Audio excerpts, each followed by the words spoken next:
Hello! We're going to look at the pelvic floor muscles in this video. So in pregnancy, the pelvic floor muscles have got a lot of pressure on them, the weight of the growing baby. And we hear a lot of advice to do Kegels and strengthen the pelvic floor, but quite often it doesn't make a lot of sense, or we can't work out exactly how to do it, what we should be feeling, etc. So this might help.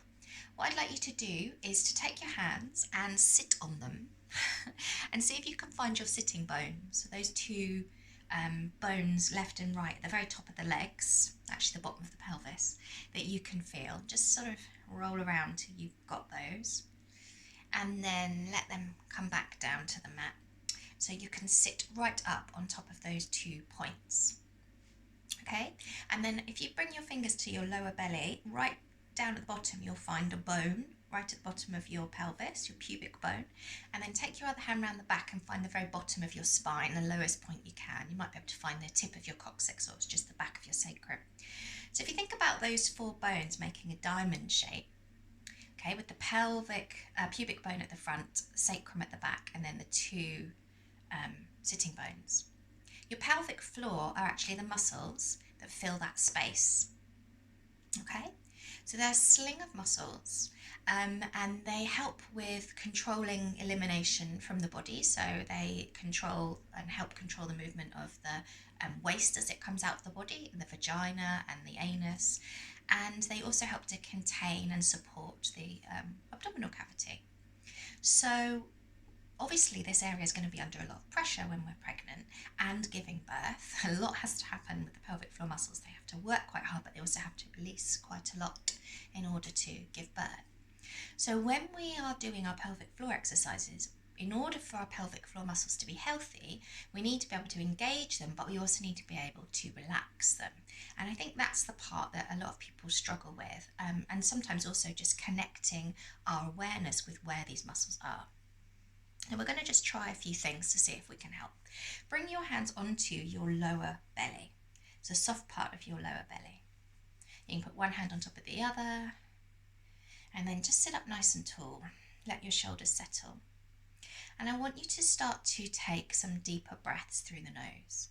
So you're going to breathe in nice and slowly and see if you can really relax the lower belly as you inhale.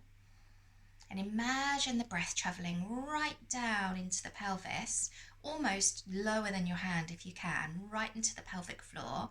And imagine the pelvic floor and all the muscles around that low belly softening and expanding.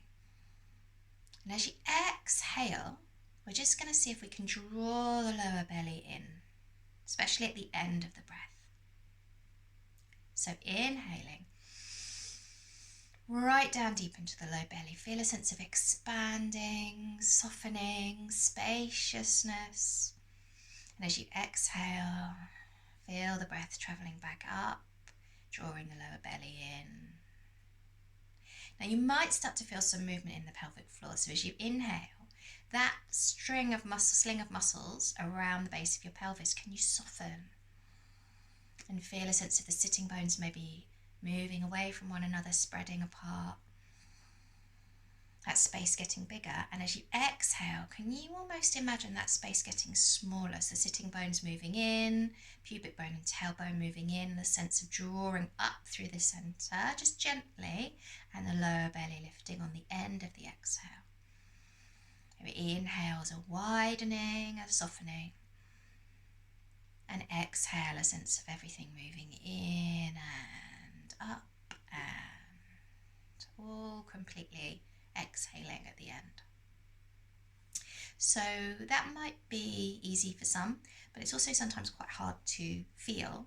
So we're just going to try isolating parts of the pelvic floor. So you've got some muscles around your back passage and you've got some muscles around the vagina, and we can actually operate those separately. So what we're going to do is try to focus on the back of the pelvic floor. So same thing with the breath. You're going to inhale down, spreading, softening, widening. As you exhale this time, I want you to see if you can draw up just the back muscles, the muscles around the back passage. Can you draw them in and up as you exhale? Try and let the legs be soft, the butt be soft. And then inhale again, relax completely. And as you exhale, just those muscles around the back passage. And then inhale. And exhale, same thing. And now can you then, after you've engaged those back passage muscles, can you then engage the front of the pelvic floor? Almost as if you're trying to stop yourself in having a wee, or mid-wee. And then relax and inhale. And then exhale back to front. So back passage to the front of the pelvic floor.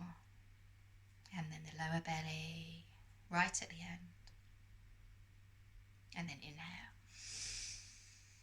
One more time. So exhale from the back to the front. So a sense of lifting in the centre and up. Okay, relax. So we can do that the other way around as well. So we can engage the front of the pelvic floor and then the back. So this is the feeling of stopping yourself having a wee, so mid-flow, that squeezing feeling, that one, and then moving that to the back. See if you can do it that way around. So inhale, belly soft. Think about spreading and softening in the pelvic floor. And then exhale, front to back. And then everything completely drawing in as you finish the exhale. Inhale, let the belly soften, spreading, releasing, and we're going front to back as we exhale. Good, and then inhale, soften, and exhaling front to back. And inhale, release. Okay, well done. So just some little ways of working on the pelvic floor a little bit differently. So you can go back to front, front to back, or do all at the same time. But important to see if we can find that releasing and softening feeling. Obviously the pelvic floor is functional when we're moving as well. So when we're moving around and we're doing things. So I'm going to do another video with some exercises you can do whilst thinking about using your pelvic floor at the same time.